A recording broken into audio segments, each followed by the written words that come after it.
국가적으로 큰 사고가 터지거나 위기가 발생하면 어떤 정확한 정보를 사람들이 듣기보다는 근거가 없는 유언비어들, 소문들이 많이 퍼지게 됩니다.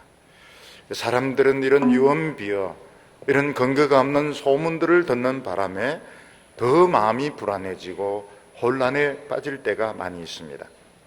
우리나라에서 미국산 소고기 파동이 일어나게 되었을 때에 미국에서는 일어나지 못하는 소를 판다든지 또 미국산 소고기를 먹은 사람이 몸이 마비가 되었다, 이런 소문이 퍼지게 되었을 때 사람들은 더 감정이 격해지게 되는 것입니다. 천안함이 침몰하게 되었을 때 미국 잠수함과 충돌해서 침몰하게 되었다, 이런 소문들, 루머들이 사람들의 마음을 더 불안하게 하고 혼란을 일으키게 됩니다. 대개 어떤 큰 사건이 터지게 되면 사람들은 주로 외국의 언론의 발표들, 또 외국 정부의 논평을 이렇게 듣게 되고 또 그런 말을 많이 믿습니다. 근데 그런 논평들, 그런 발표들도 그 근원을 거슬러 올라가면 우리나라의 어떤 언론기관, 정부에서 흘러나온 그런 이야기들인 경우가 많습니다. 또 사람들은 어떤 경우에 정부의 발표를 신뢰를 하지만 때로는 정부의 발표도 정직하지 못한 경우도 있습니다. 그리고 실제로 많은 사람들은 근거가 없는 루머들, 유언비어들, 또 인터넷에 떠도는 이런 이야기들을 믿게 되는데 마음은 더욱더 불안해지게 되는 것입니다.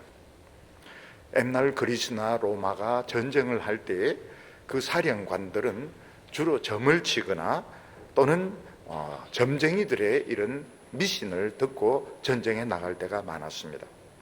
특히 그리스 사령관들은 어느 누구 할 것 없이 신전에서 오는 그 신탁의 말, 그 말을 듣고 전쟁을 하는데 제일 유명한 효력이 있다는 신전이 델파이 신전이었습니다.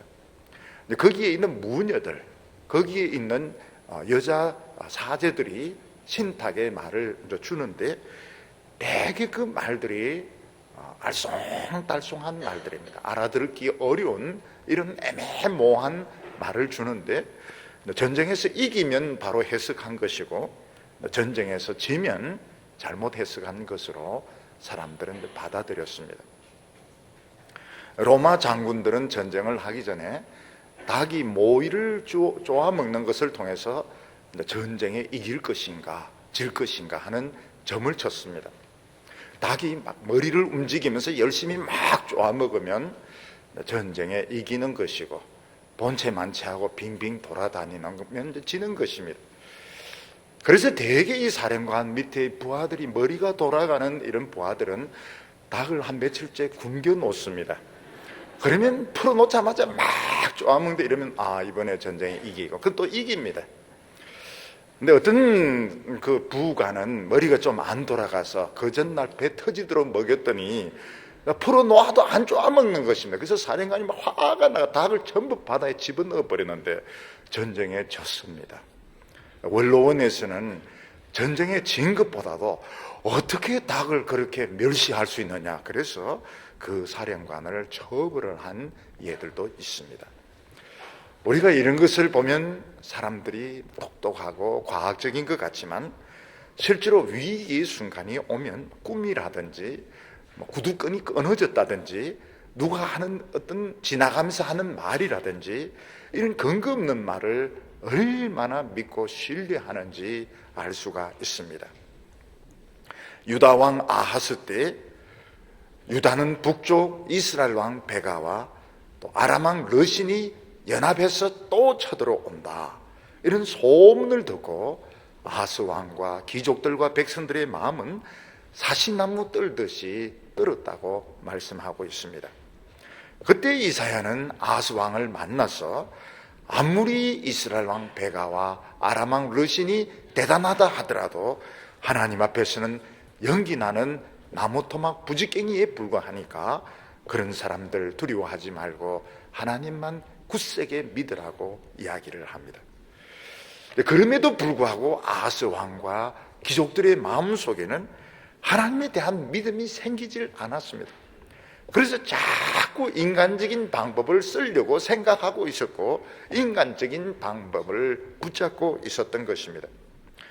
그래서 하나님께서는 또다시 이사야를 통해서 말씀을 주셨는데 그 말씀은 마헬살랄 하스바스라는 말씀이었습니다. 노략은 빠르고 약탈은 급하다, 이런 말씀인데 나중에는 이 마헬살랄 하스바스가 이사야의 아들의 이름이 됩니다.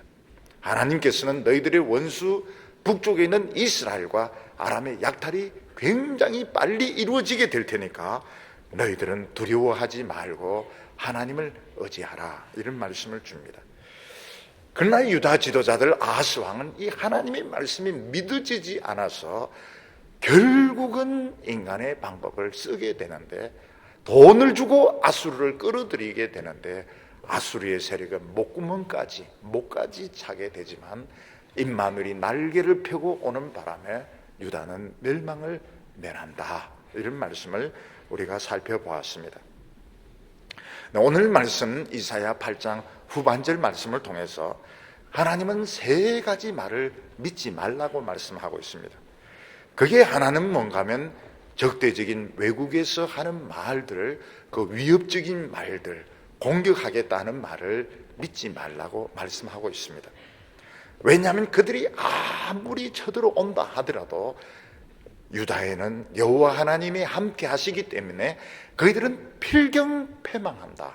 그래서 외국 나라들, 공격적인 나라들이 하는 말들을 믿지 말라고 말씀하고 있습니다. 그리고 두 번째는 유다 정부가 하는 말, 아하스 왕과 귀족들이 하는 말을 믿지 말라고 말씀하고 있습니다. 왜냐하면 이들이 하나님의 말씀을 붙잡지 않고 지금 인간적인 방법을 쓰고 있기 때문에, 인간적인 수단과 인간적인 방법을 붙들고 있기 때문에 그들의 말도 믿지 말라고 말씀하고 있습니다. 또 하나님께서는 세 번째로 점쟁이의 말들, 그리고 돌아다니는 유언비의 말도 듣지 말라고 말씀하고 있습니다. 왜냐하면 이것은 사람들이 불안해서 떠들어대는 소리고 또 사람들의 마음을 혼란시키려고 하는 소리인데, 그런 말을 들으면 점점 어두움의 세계에 빠지게 될 것이라고 말씀하고 있습니다. 하나님의 백성들은 오직 하나님만 두려워하면 된다는 것입니다. 전쟁 앞에서, 위기 앞에서 하나님을 두려워가 하나님의 말씀을 믿으면 절대로 망하지 않는다. 공격하는 사람들이 패망할 것이다, 이렇게 약속을 하고 있습니다.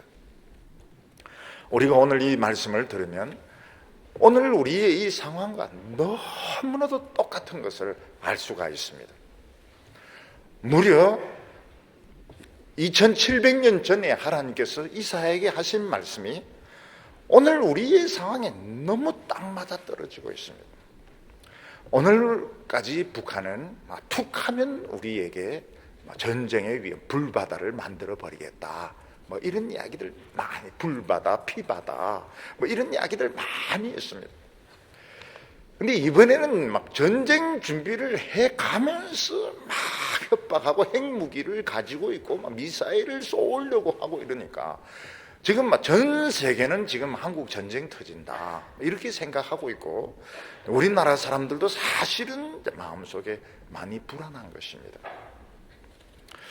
이럴 때 이제 정부에서도 무슨 이야기를 하기는 해야 되는데 지금 무슨 이야기를 하기만 하면 또 북한을 자극할까 싶어서 어떻게 하든지 이제 이야기를 하지 않고 있고, 인터넷이라는 사람들의 입을 통해서는 여러 가지 이야기들이 막 돌 수 있습니다. 다행스러운 것은 그런 유언비어가 아직은 많이 퍼지지 않고 있습니다. 하나님께서 지켜주고 계신 것입니다. 하나님께서는 이런 말들 겁을 내지 말라고 말하고 있습니다. 하나님이 너희와 함께 하시느니라. 하나님이 임마누엘 하시기 때문에 그들의 뜻대로 되지도 않고 하면 반드시 망한다는 것입니다. 그 대신에 우리 하나님의 백성들은 이런 기회를 통해서 하나님 앞에서 고칠 것은 고치고 바로잡을 것은 바로잡아서 회개를 하면 하나님께서 지켜주시겠다, 이렇게 약속하셨습니다.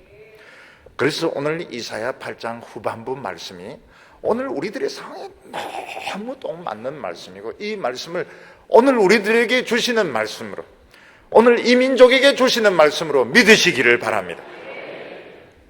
오늘 첫 번째는 적들이 하는 말을 두려워하지 말라, 이렇게 말씀하고 있습니다. 유다가 위기에 처하니까 외국 강대국에서 여러 가지 위협적인 이야기들이 많이 나오고 있었습니다. 그 외국 중에서는 물론 이스라엘도 있고 아람도 있고 다른 많은 국가들이, 멀고 가까운 나라들이 하는 이야기들이 있었습니다.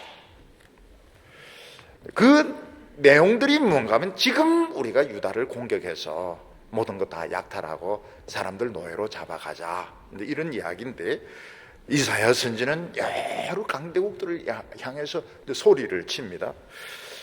너희들 마음대로 이야기해봐라. 너희들이 마음대로 이야기하고 마음대로 전쟁 준비해서 한번 쳐들어와 봐라.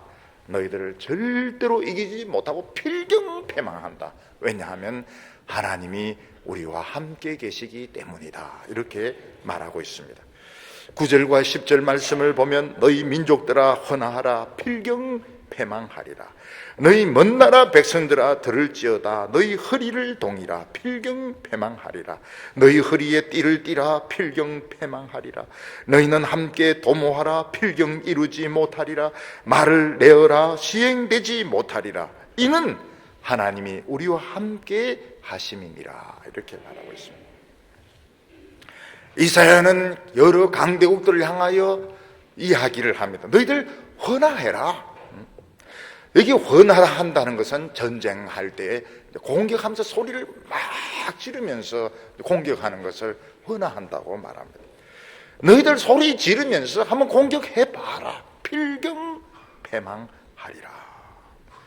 지금 유다는 이미 만신창이가 되어 있어서 이사야 1장에 보면 머리 정수리부터 발끝까지 성한 곳이 없다고 말했습니다. 유다는 스스로 지킬 수 있는 능력이 없습니다. 그런데 이사야는 너희들 한번 공격해봐라. 소리 지르면서 공격하면서 쳐들어와 봐라. 너희들 다 죽는다. 왜냐하면 하나님이 우리와 함께 계시기 때문이다, 이렇게 말했습니다. 하나님께서는 주의 백성들에게 어려움을 주실 때 눈에 보이지 않는 이 한계선을 딱 끊어놓으십니다. 그래서 그 한계선을 넘어서는 공격을 못합니다. 우리 성도들에게 환난과 시험이 닥칠 때 마치 막 쓰나미가 오듯이, 민물이 오듯이 막 옵니다. 그때 우리가 무슨 생각이 드는가 하면, 여기서 조금만 더 어려움이 더 오면 난 죽는다. 나는 지금 벼랑 끝에 서 있고, 나는 지금 위기가 목구멍까지 와 있고, 여기서 조금만 더 밀면 난 죽는다. 이런 위기감을 가지고 이상 거기서 딱 끝입니다. 거기서 더 이상 밀어붙이지를 못합니다. 더 이상 시험이 오지 못합니다. 왜냐하면 하나님께서 선을 딱 끊어놓으셨기 때문입니다. 우리가 욥기를 보면 마귀가 욥을 시험할 때도 하나님이 단계를 딱 나누어서 몸은 건드리지 마라, 몸은 건드리라도 생명은 건드리지 마라, 딱 한계를 끊어놓습니다. 마귀나 악한 자들이 그 한계선을 딱 넘어서는 순간 박살을 내버립니다. 올라오면 와봐라, 밀어붙이려면 밀어붙여봐라. 그 경계선을 한 발에도 넘어서는 순간 박살을 내버립니다. 그래서 이사야는 뭐라고, 너희들 한번 헌화를 지르면서 공격하면서 쳐들어와봐라. 필경패망한다. 하나님의 방어선이 있기 때문입니다. 허리띠를 동인다고 하는 것은 무장을 하는 것을 말합니다. 너희들이 여러 가지 무장을 가지고 쳐들어와봐라. 필경패망한다. 왜냐하면 하나님이 우리와 함께 계시기 때문이라고 말하고 있습니다. 너희들이 도모를 해라. 도모는 여러 가지 전략을 세우고 유다를 칠 수 있는 핑계거리를 막 만드는 것입니다. 전쟁을 할 때 보면 그냥 치고받고 싸우는 것이 아니고 핑계거리를 막 만들어 놓습니다. 그래, 핑계거리를 만들어 놔 봐라. 너희들 성공하지 못한다. 왜냐하면 하나님이 우리와 함께 계시기 때문이라고 말하고 있습니다. 너희들이 말을 내어라. 이 말을 낸다고 하는 것은 성명서를 이제 발표하는 것입니다. 유다에 대해서 막 여러 가지 성명서를 발표합니다. 좋지 못한 성명서입니다. 그런 말을 마음대로 해봐라. 유다는 이렇다 저렇다, 이틀을 견디지 못한다. 유다가 가지고 있는 방어 능력은 형편, 무슨 소리라도 해봐라. 너희들 반드시 패망할 것이다. 왜냐하면 하나님이 우리와 함께 계시기 때문이라. 이렇게 말하고 있습니다. 이사야가 말하는 것이 뭔가 하면 멀리 있든지 가까이 있든지 유다에 대하여 적대적인 이런 국가들이 유다에 대해서 많은 위협적인 말들, 공격하겠다는 말들, 좋지 않은 성명서들 막 발표하는데 너희들이 한 말들 하나도 이루어지지 않는다. 왜냐하면 하나님이 우리와 함께 하시기 때문이라고 말하고 있습니다. 하나님이 포기하기 전에는 유다는 망하지 않습니다.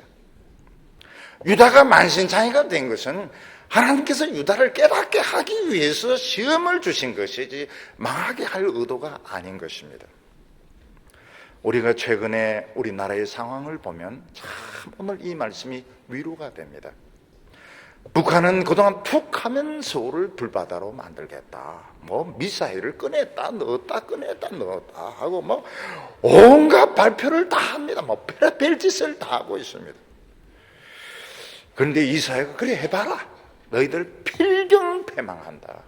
우리는 압니다. 패망한다는 걸 알지만 우리 말 못합니다. 괜히 성질 건드려가지고 또 이상한 짓 할까 싶어서 속으로는 목구멍까지 이렇게 오지만 우리 말 못하고 있는데 이사야가 우리 할 말 다 해주고 해봐라. 너희들 허리띠를 동여봐라. 도모를 내봐라. 말을 커뮤니케를 발표해봐라. 너희들 망할 거다. 왜냐하면 하나님이 우리와 함께 계시기 때문이다.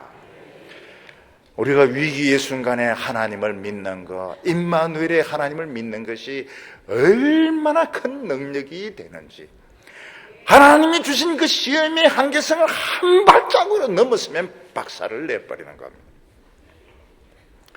그리고 이사야는 한 걸음 더 나아가서 유다 정부 아하스가 하는 말도 믿지 말라고 말하고 있습니다. 왜냐하면 아하스나 귀족들이 지금 하나님의 말씀을 안 믿고 인간적인 방법을 도모하고 있기 때문에 그들의 발표는 정직한 발표가 아니라고 말씀하고 있습니다. 11절에 보면 여호와께서 강한 손으로 내게 알게 하시며 이 백성의 길로 행치 말 것을 내게 경성하여 가라사대. 하나님은 이사야에게 강한 손으로 깨닫게 해주신 것이 있습니다. 강한 손으로 깨닫게 해주셨다는 강권적인 능력으로 깨우쳐 주셨다는 것입니다. 이게 무언가 하면 아하스가 워낙 위선적인 사람이기 때문에 겉으로 이사야를 만나 하나님을 믿습니다. 나는 하나님을 시험하지 않겠습니다. 이러면서도 이제 뒤에서 이제 딴 짓을 하고 있는데 이사야는 그것을 모를 뻔했던, 속을 뻔했던 것입니다. 그래서 이사야도 자칫 잘못했으면 아하스가 하는 것이 맞다. 워낙 아하스가 외교적으로 탁월하니까요. 현실적으로 정말 참 좋은 계획이니까 이사야도 그걸 믿을 뻔했는데 하나님이 강권적인 손으로 믿음을 주시면 그 엉터리다. 그거 믿지 마라. 그건 하나님의 말씀과 안 맞다. 그래서 이사야가 깨닫게 된 것입니다. 지금 아하스가 하려고 하는 것이 뭔가 하면 이스라엘과 아람 나라가 너무 위협적이니까 돈을 주고 뒤에는 아수르 세력을 끌어들여서 뒤통수를 치는 것입니다. 이게 이제 외교적으로는 사실은 굉장히 훌륭한 전략이고 백성들은 너무너무 환영을 했습니다. 맞아, 아수르를 끌어들이면 우리가 살 수가 있다 이렇게 생각했는데 하나님께서는 그게 아니라는 것입니다. 뭔가 하면 하나님의 백성들은 위기가 생겼을 때 이거를 자신의 신앙을 돌아보고 하나님과의 관계를 생각이 경성하라는 뜻인 것입니다. 우리에게 어떤 어려움이 생겼을 때 경성하라. 경성하라는 것은 쉬운 말로 신앙적으로 정신을 차리는 것을 말하는 것입니다. 그런데 돈을 써가지고 아수르를 끌어들이는 것은 신앙적인 경성이 아닙니다. 기도할 필요가 없는 것입니다. 아놀드 토인비 박사는 뭐라고 말했는가 하면 도전에 대하여 응전하지 않는 문화, 응전하지 않는 나라는 다 망한다, 이런 주장을 했습니다. 우리 몸에 이제 안 좋은 증세가 나타나 가슴이 뻐근할 때, 갑자기 뒤통수가 땡기고 막 두통이, 머리가 깨어질 듯이 이렇게 아플 때, 이건 도전인 거예요. 무슨 도전입니까? 병원에 가서 정밀 검사를 해라, 이런 데 도전인 것입니다. 이걸 이제 도전인데 받아들여야 됩니다. 나는 갑자기 굉장히 머리가 깨어질 듯이 아팠다, 가슴이 막 쪼개지는 것이 아팠다, 이렇게 해서 이제 검사를 해보면은 여러 가지 결과가 나오게 됩니다. 근데 이 신기한 것이 보면 가슴이 쪼개질 때 아프다가 시간 지나면 멀쩡한 겁니다. 전혀 아프지가 않아요. 근데 별일 없겠지. 그래서 막 일하고 이러다 탁 쓰러져 죽는 것입니다. 마찬가지로 우리나라에 북한이 미사일을 쏘겠다, 이거를 도전으로 받아들이라는 것입니다.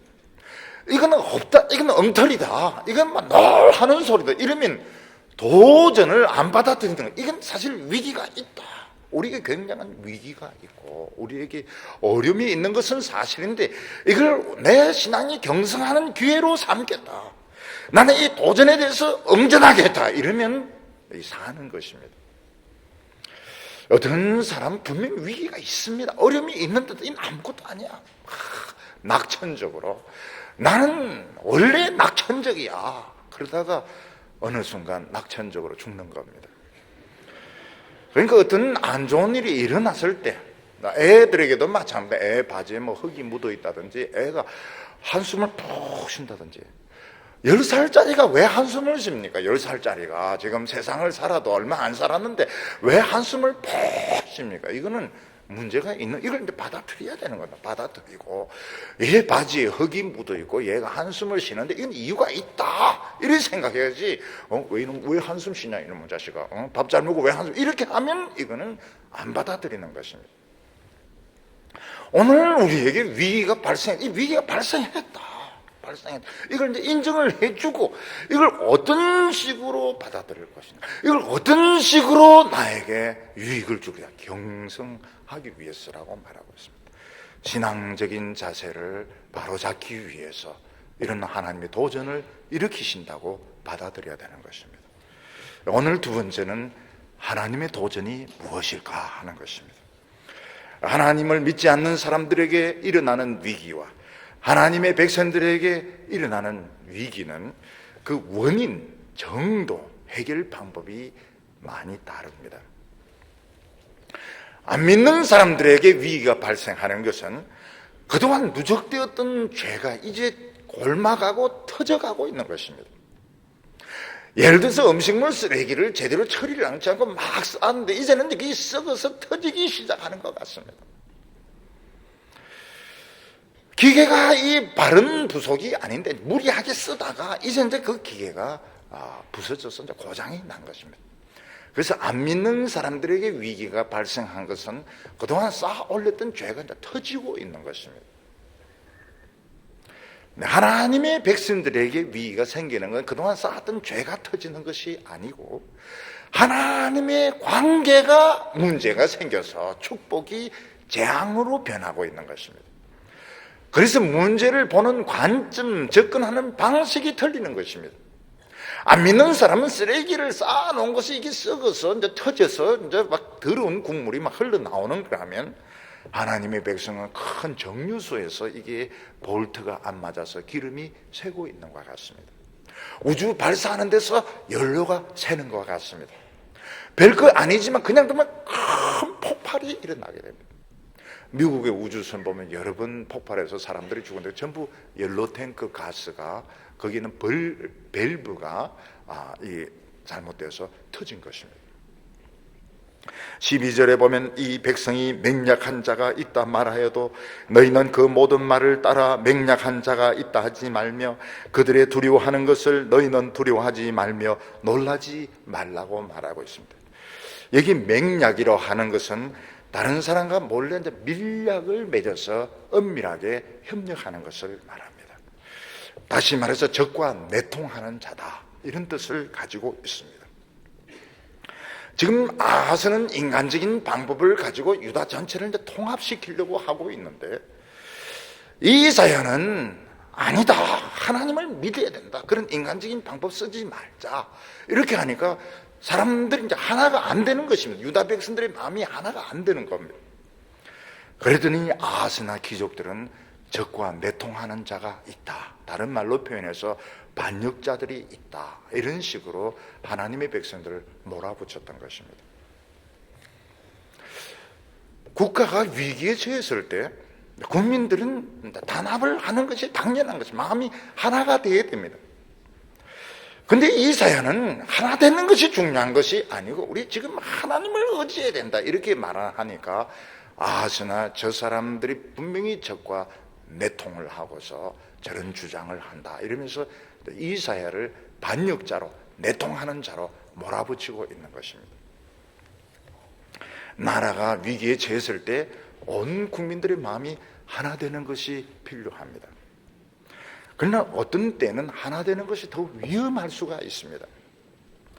왜냐하면 온 국민들이 하나 되었을 때 더 자신감을 가지고 전쟁을 일으킬 가능성이 많이 있습니다. 하나님께서 하시는 말, 국민이 하나가 된다 해서 꼭 전쟁에 이기는 법이 없다는 겁니다. 그래서 어떤 때는 하나가 되는 것보다는 차라리 어떤 사람이라도 하나님을 의지하고 반역자 소리를 들어가면서도 하나님을 의지하고 하나 안 되는 것이 낫다는 것입니다. 참 어려운 이야기죠.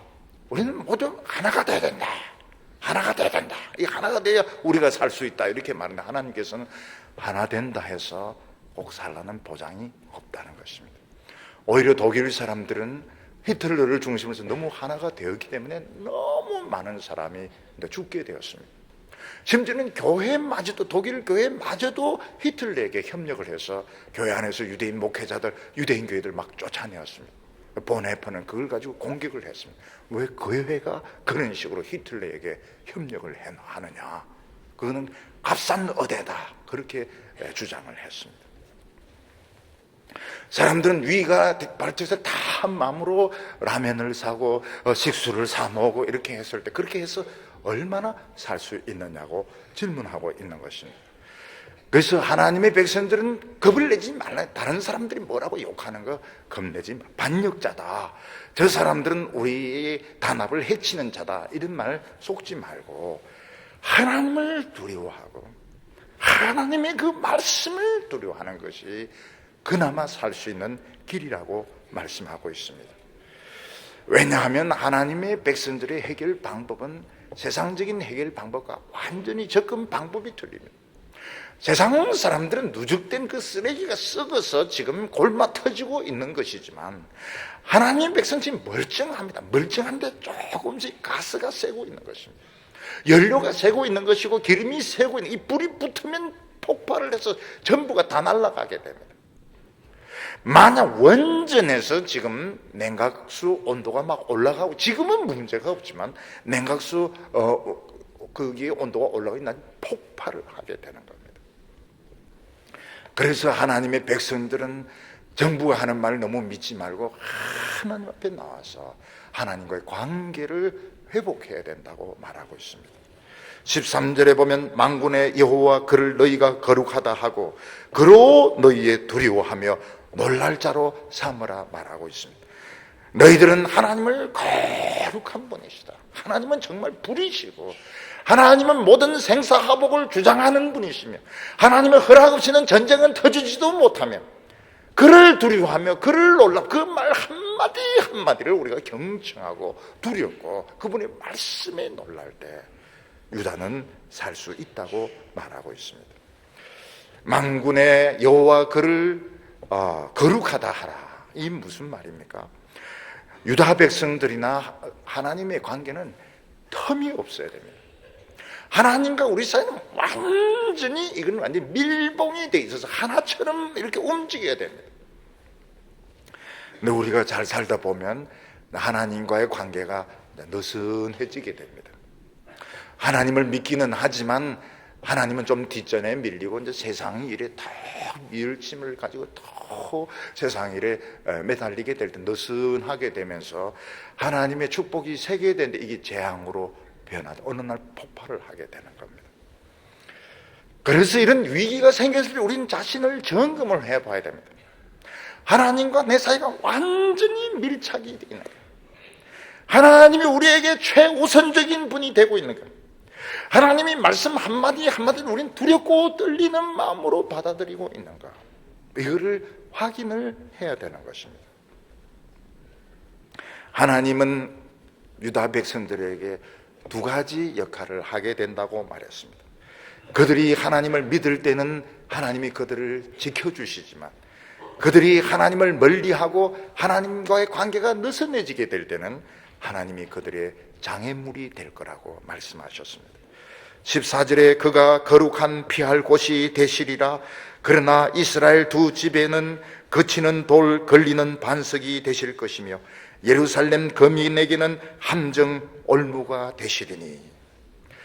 하나님의 백성들이 목숨을 다해서 하나님을 붙들고 의지할 때에 하나님은 피할 곳이 되어주십니다. 근데 인간은 그렇게 되지 않습니다. 인간은 좀 변하게 되면 하나님과 다 밀착되는, 이게 너무 답답하기 때문에 좀 하나님과의 관계는 좀 느슨하고 자기를 즐겁게 하고 세상 재미를 즐기는데, 고난이 오면 딱 밀착 밴드로 딱 조여가지고 빈틈이 없이 될 때에 하나님은 그들을 지켜주시겠다, 피할 곳이 되게 하겠다고 말씀하셨습니다. 얼마 전에 신문을 보니까 북한이 우리에게 장거리 대포를 쏠 때 피할 수 있는 대피소가 너무 없다는 겁니다. 그런데 이스라엘은 어떻습니까? 미사일 방어 시스템을 완벽하게 갖추어서 주위에 있는 이 나라들, 팔레스타인, 시리아 이런 쪽에서 미사일 쏘면 그걸 요격을 하는데 90% 이상을 떨어뜨립니다. 그래서 지난번에 이 미사일을 쏴가 막 공습 경보가 이런데 실제로는 안 떨어져서 공중에서 다 폭발을 시켰습니다. 완벽한 이 미사일 방어 시스템을 갖추어 놓았던 것입니다. 마찬가지로 하나님의 백성들이 하나님을 목숨을 다해 마음을 다하고 뜻을 다하고 힘을 다한다는 것은 완전 밀착이 되는 것입니다. 근데 인간들이 그렇게 밀착되어서 살 수는 없습니다. 그렇게 해야 되는데 우리는 좀 기회만 있으면 하나님과의 관계는 느슨하게 하고 텔레비와 밀착이 되고 세상과 밀착이 되고 막 사람하고 밀착이 되고 막 사람들하고 막 붙어 다니는데 하나님하고는 좀 떨어졌으면 좋겠다. 그러면 어떻게 됩니까? 그러면 하나님은 이제 걸리는 장애물이 되는 겁니다. 그래서 이 위기는 우리에게 무엇을 이야기하는, 넌 정말 하나님과 밀착이 되느냐, 세상과 밀착이 되느냐, 사람과 밀착이 되었는가, 그거를 확인해 보는 기회가 되는 것입니다.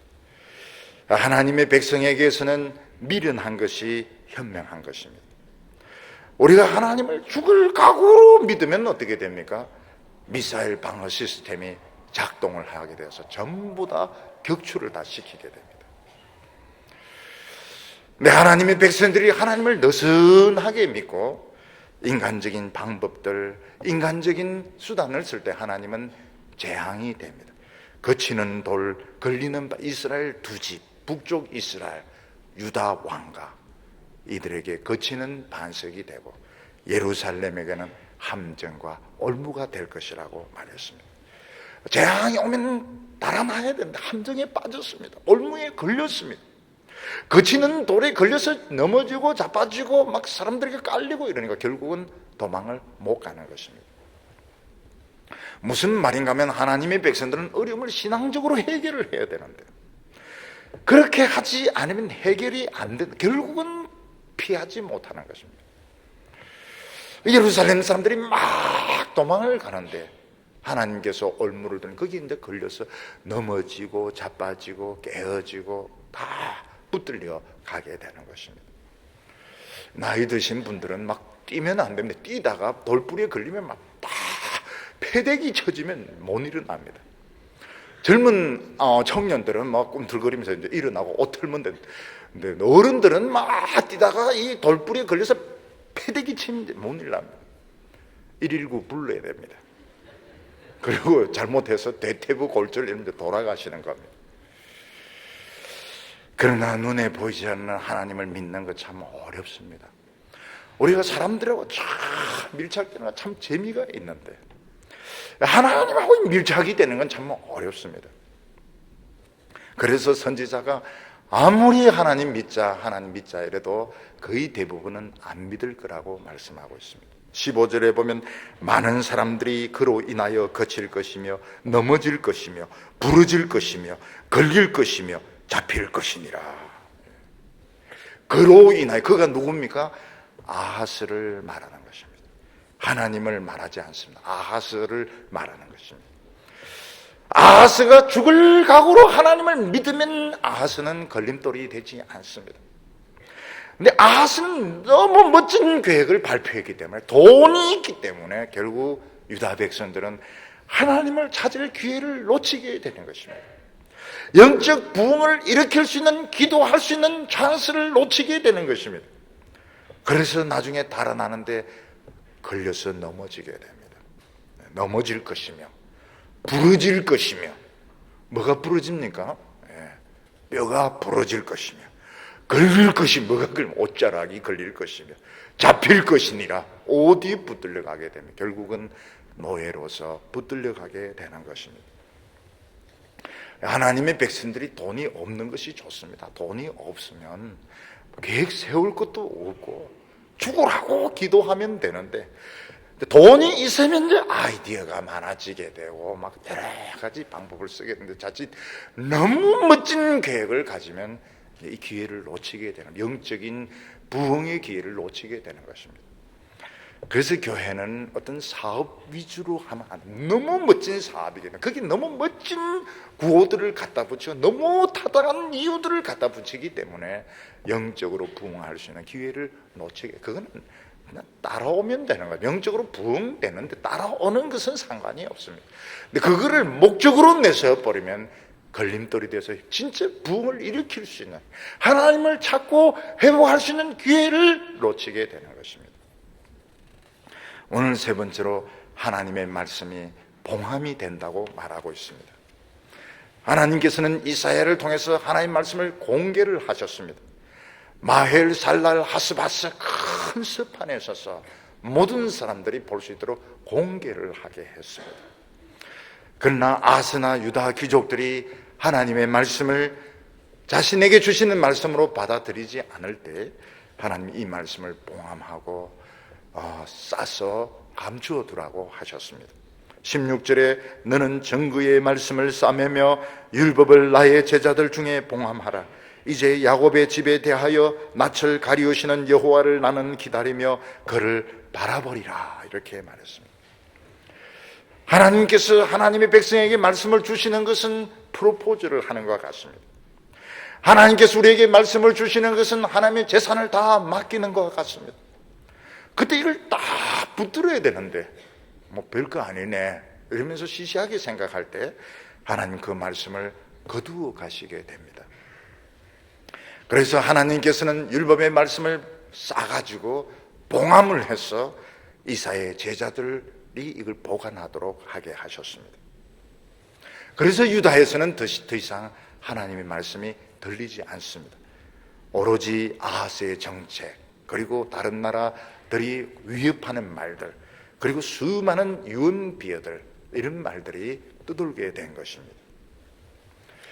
하나님이 우리에게 말씀을 주실 때는 프로포즈 하는 것입니다. 프로포즈 할 때 딱 잡아야 됩니다.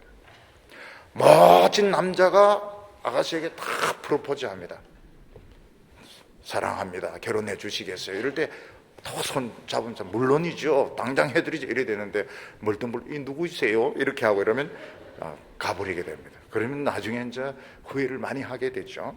딱 잡아야 돼요. 마음에 드는 사람 있으면 요래 따지고 저래 따지고 하지 말고 그냥 딱 잡아야 되는데 프로포즈 하는데 뭉둥뭉둥 쳐다보면서 딴짓하고 이러면 이제 뺏겨버리게 되는 것입니다. 하나님이 말씀을 주실 때 딱 잡으면 부흥이 일어나는데, 하나님도 우리하고 똑같습니다. 하나님도 마음이 참 섭섭해서 마음이 싹 돌아서게 되면 부흥의 촛대는 옮겨지게 되는 겁니다. 부흥의 촛대가 옮겨지면 더 이상 말씀이 없습니다. 말씀을 아무리 들으려고 해도 전해주는 사람이 없고 그 전해주는 사람들 지적 수준이 너무 떨어져가지고 그야말로 정말 말도 안 되는, 어떤 경우에는 성경을 좀 읽는 게 은혜가 될 정도로 너무 말도 안 되는 소리하고 막 너무 돈을 밝히고 이러는 바람에 결국은 영적인 부흥이 이제 꺼지게 되는 것입니다. 부흥은 어디서 일어나게 됩니까? 수도원 같은데, 작은 공동체 같은데, 야만족 가운데서 부흥이 일어나게 됩니다. 정통교회는 더 권위적이 되고 더 미신적이 되는데 그것으로 끝나는 것처럼 전쟁이 일어나서 다 죽습니다. 사라센 제국의 침략, 공산주의, 공격, 전부 초토화가 일어나게 되는 것입니다. 여기에 보면 하나님께서 완전히 말씀을 뺏어가지는 않고 그 이사야의 제자들에게 이 말씀의 보따리를 맡기시는 것입니다. 여기에 우리가 알고 나의 제자, 이 이사야의 제자가 있었던 것입니다. 이 이사야가 하나님의 말씀을 외칠 때 그 말씀을 이제 받아 적고 그 말씀을 자기 믿음으로 받아들이는 그 제자들이 있었는데 하나님께서는 그 제자들에게 이 말씀의 보따리를 맡겨주신 것입니다. 그리고 그들이 하나님이 되어주셨고 이스라엘의 두 집, 정통 두 집, 사마리아와 유다는 내가 거치는 돌이 되겠다, 걸리는 반석이 되겠다, 그렇게 말씀하셨습니다. 그래서 하나님은 야곱의 집에 얼굴을 가리우게 되는데 그때부터는 능력 있는 설교를 듣지 못하게 됩니다. 그래도 이사야는 야곱에게 낯을 가리우시는 하나님을 기다리며 하나님을 바라보며 다시 하나님께서 말씀을 주셔서 설교하며 부흥을 일으키는 것을 기다리겠다, 이렇게 말하고 있습니다. 하나님의 말씀이 봉해지니까, 하나님의 말씀이 봉쇄되니까 두 가지 현상이 나타나게 됩니다. 한 부류의 사람들은 어떤 정표를 가지고 믿는 사람들이 생겼습니다. 18절에 보면 보라, 나와 및 여호와께서 내게 주신 자녀들이 이스라엘 중에 징조와 예표가 되었나니 이는 시온산에 계신 만군의 여호와로 말미암은 것이라고 했습니다. 하나님은 이사야에게 두 아들을 주셨는데 이 두 아들이 하나님의 말씀을 대신한 정표가 되었던 것입니다. 큰 아들의 이름이 스알야숲인데 남은 자가 돌아온다, 포로된 자가 돌아온다는 뜻을 가지고 있었습니다. 놀라운 것은 이스라엘이 유다를 공격해서 15만 명을 죽이고 20만 명을 포로로 끌고 갔습니다. 이스라엘 사람들이 이 20만 명을 팔면 엄청나게 돈을 벌게 되는데 사마리아까지 끌고 갔을 때 선지자가 나타나서 하나님이 유다를 정신 차리게 하도록 치셨는데 너희들이 돈벌이를 생각하느냐? 너희들이 어디 큰 하나님의 백성들을 노예로 잡아서 팔아먹으려고 하느냐? 그들에게 떡을 주고 옷을 입혀서 돌려보내라는 이야기를 합니다. 이걸 감동을 받고 돌려보냅니다. 그래서 스알야숲 그 이름 그대로 20만 명이 돈 한 푼 내지 않고 집으로 돌아오게 됩니다. 엄청난 말씀이죠. 하나님의 말씀의 능력이 먹으면 20만 명이 노예로 붙들려 갔는데 말씀 한마디로 돌아오는 것입니다. 그리고 작은 아이 이름이 마헬살랄 하스바스인데 이 마헬살랄 하스바스가 엄마, 아빠 이런 소리 하기 전에 북쪽에는 이스라엘과 아람은 약탈된다, 이렇게 말씀하는데 이루어졌습니다. 우리 성도님들은 어린아이의 신앙을 우습게 알면 안 됩니다. 엄마들은 아이를 키우면서 참 많은 것을 깨닫는다, 이런 이야기를 합니다. 어떤 엄마가 집안에 좀 어려움이 있어서 막 걱정을 하고 한숨을 쉬고 이러니까 어린 애가 뭐라고 말합니까? 엄마, 한숨 쉬지 말고 기도해야지요, 이렇게 이야기합니다. 엄마가 그 이야기를 다 듣고 정말 내가 참 어린애 신앙보다 못하구나. 그래서 애 손을 잡고 기도하니까 그 어려움이 다 해결되더라는 겁니다. 모세의 어머니는 그 남자아이 유대인 이스라엘 백성한테는 다 날강에 빠져서 죽이라고 했는데 애가 너무 애가 눈이 막 빛이 나는 겁니다. 하나님이 이런 애를 죽이라고 태어나게 하셨는가? 그래서 애가 눈으로 이야기해. 말은 못하니까요. 애가 뭐 두 달, 세 달 됐으니까 말은 못하지 않습니까? 또 모세가 늙었어도 말은 잘 못했으면 눈으로 엄마 나 죽이면 안 돼. 엄마 내 살려줘야 돼. 이러니까 눈으로 이야기하는 게 더 무서운 겁니다. 눈이 막 총알총알하니까요. 결국은 살려두었더니 이스라엘 전체를 건지는 능력의 종이 되었던 것입니다. 예수님께서는 너희들의 신앙이 어린아이같이 되지 않으면 천국에 들어갈 수 없다고 말했습니다. 왜냐하면 어린애들은 그냥 가르쳐주는 그대로 다 믿습니다. 어린애들은 천국이 있다 그러면 천국을 믿고요, 지옥이 있다 그러면 지옥을 믿고요, 가르쳐주는 그대로 믿습니다. 어른들은 막 따집니다. 천국이 어디 있을까 저기 있을까 이러다가 아무것도 안 믿는 거예요. 예수님은 한 소년이 바친 보리떡 5개와 물고기 2마리, 그걸 가지고 5,000명을 먹이는 기적을 행하게 되십니다. 부자 청년은 예수님께서 네 가진 것을 다 팔아서 가난한 자에게 주고 나를 쫓아라 근심하면서 돌아갔다고 말하고 있습니다. 생각이 복잡한 겁니다. 그래서 우리가 생각이 굉장히 복잡하면 벌써 시험에 빠진 것이고 좋은 믿음이 아닙니다. 어린아이 같이 믿어야 됩니다. 단순하게 믿어야 됩니다. 포로된 자가 돌아온다, 세알라스, 그러면 돌아오는 줄 믿어야 되는 것입니다. 마헬, 살랄, 하스바스, 약탈된다, 약탈되는 줄 믿어야 되는 것입니다. 마헬은 무슨 마헬이냐, 돌아오긴 누가 돌아와. 그러니까 믿음이 생기지 않습니다. 하나님의 말씀을 믿지 않는 자들은 결국 미신과 점쟁이들의 말을 믿게 됩니다. 19절에 혹이 너희에게 고하기를 지절거리며 속살거리는 신접한 자와 마술사에게 물으라 하거든. 사람들은 어떤 어려움에 빠지게 되면 누가 하는 말이든지 귀에 쏙쏙 들어오게 됩니다. 지금 지푸라기라도 자꾸 싶은 심정이기 때문에 신문이나 텔레비전이나 인터넷에 막 도는 이런 이야기들 다 믿습니다. 그래서 사람들은 뭐라고 말합니까? 점쟁이인데 가서 물어라. 지절거리며 속살거리는 점쟁이 마술사에게 가서 물어라. 이런 이야기를 합니다. 점쟁이나 마술사들은 분명한 이야기를 안 합니다. 막 웅얼웅얼 이렇게 하면서 이제 해석을 하면 돈을 더 내놔라 이런 뜻으로 이야기를 하죠. 근데 그때 무슨 이야기를 합니까? 이사야의 제자들이 무슨 이야기를 합니까? 물으라 하거든 백성이 자기 백성에게 구할 것이 아니냐, 산 자를 위하여 죽은 자에게 구하겠느냐. 이사야의 제자들은 뭐라고 말합니까? 점이라도 좀 치지, 신전에, 이방 신전 델포이 신전에 가서 신탁이라도 좀 받아오지. 이렇게 하면 하나님의 백성이 하나님께 물어야지 무슨 소리를 하느냐. 그리고 이 산자의 문제를 왜 죽은 자에게 묻냐. 산자들이 알아서 해결해야지 왜 죽은 귀신들이 여기 나와서 관계를 하느냐. 참 멋진 말씀입니다. 멋진 말씀. 죽은 귀신에게 물어보려고 할 때 그 이야기를 해야 됩니다. 살아있는 사람 문제를 죽은 지가 뭘 알아요. 알면 안 죽지. 왜 죽은 놈이 산 사람 문제를 이러쿵저러쿵 하느냐. 살아계신 하나님께 물어봐야지. 이게 이제 명답인 것입니다. 어떤 사람은 자신의 미래가 궁금하니까 점치는 사람인데, 점치는 사람이 보면 망한 사람입니다. 자기 운명이 점쟁이가 될 줄도 몰랐던 사람입니다. 그런 점쟁이인데 가서 젊은 여자가 미니 입고 쭈글쭈 앉아가지고 우리 남편 돌아올까요? 안 돌아올까요?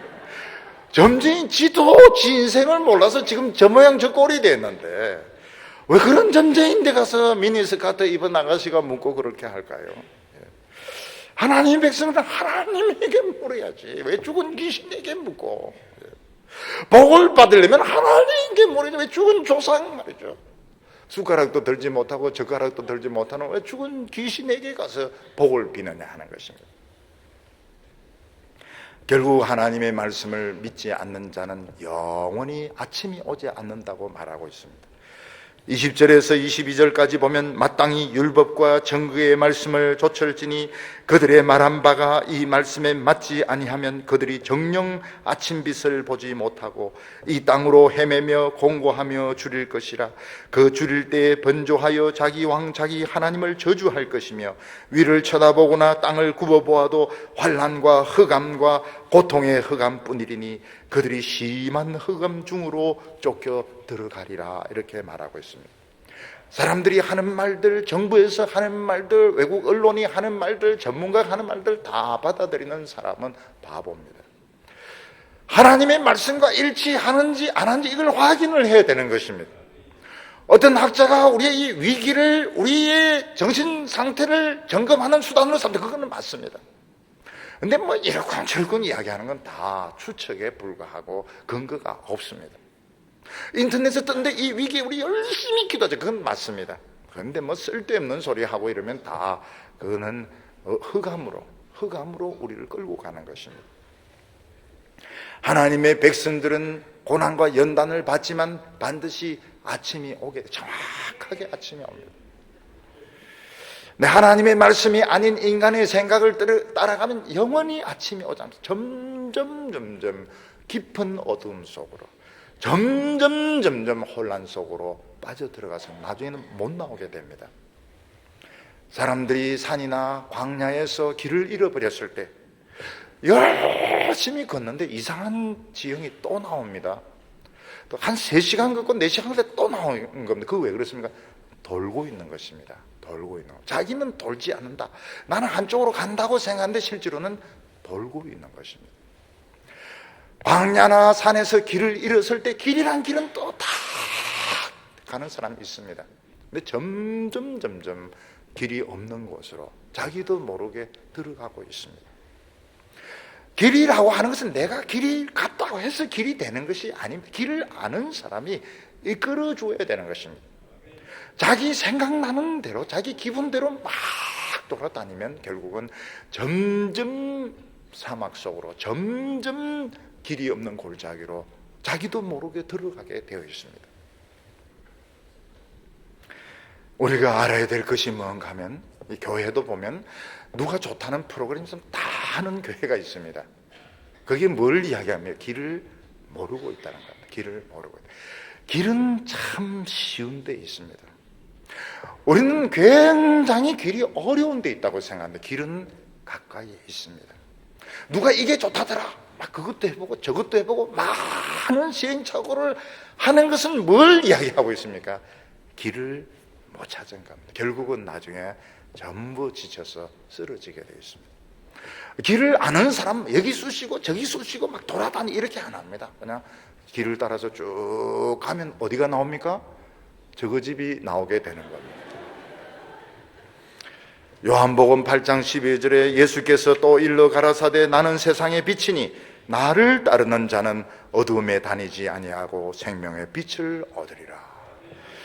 유다 백성들은 낮이 너무 뜨겁기 때문에 밤에 여행을 많이 했습니다. 밤에 여행을 할 때는 대상들 길을 쭉 이렇게 한 줄 돼서 가면 잃어버리기 쉽기 때문에 앞에 있는 사람이 불을 들고 갑니다. 불을 들고 가면 따라서 가면 길을 찾을 수 있습니다. 근데 불을 놓치면 어떻게 됩니까? 광야를 계속 돌다가 절벽에 떨어지기도 하고 독사인데 물리기도 하고 맹수인데 물려서 죽게 되는 것입니다. 오늘 모든 사람들은 무더기로 산과 광야에서 지금 길을 잃고 돌아다니고 있습니다. 물론 인간들은 멋진 아파트를 짓고 멋진 이런 도시를 건설해서 지금 행복하게 살고 있다고 생각하지만 이거는 지금 광야에서 지금 잠시 머물고 있는 곳입니다. 지금은 편하고 지금은 좋지만 지옥불에 결국 삼키우게 됩니다.